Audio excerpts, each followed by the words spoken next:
నేరేడు పండ్ల గురించి మనకు ఎక్కువగా తెలిసింది రామాయణం ద్వారానే. రాముడు 14 ఏళ్ల వనవాస సమయంలో ఎక్కువగా ఈ పండ్లని తినేవారని అందులో ఉంటుంది.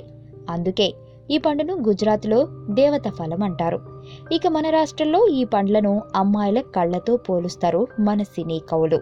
చూడటానికి అందంగా కనిపించే నేరేడు పండ్లను తింటే మాత్రం మంచి ఆరోగ్యం మన సొంతం అంటున్నారు డాక్టర్స్.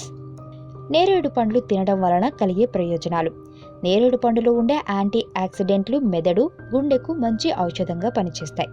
ఈ పండు రసాన్ని నిమ్మరసంతో కలిపి తీసుకుంటే మైగ్రేన్ తలనొప్పి తగ్గుతుంది. జ్వరంగా ఉన్నప్పుడు ధనియాల రసంలో ఈ పండు రసం కలిపి తాగిస్తే శరీర వేడిని తగ్గించవచ్చు. చాలామందికి మూత్రం పోసే సమయంలో మంట వస్తుంది. అలాంటి వారు నిమ్మరసం, నేరేడు రసం కలిపి తీసుకుంటే మంచి ఫలితం ఉంటుంది.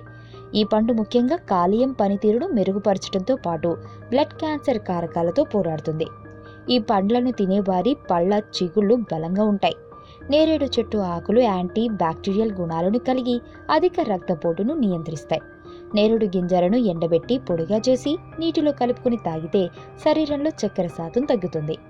Iron, calcium, potassium, vitamin C తదితర పోషకాలు పుష్కలంగా ఉండే ఈ పళ్ళు తింటే వ్యాధి నిరోధక శక్తితో పాటు ఎముకలకు గట్టిదనం కూడా వస్తుంది.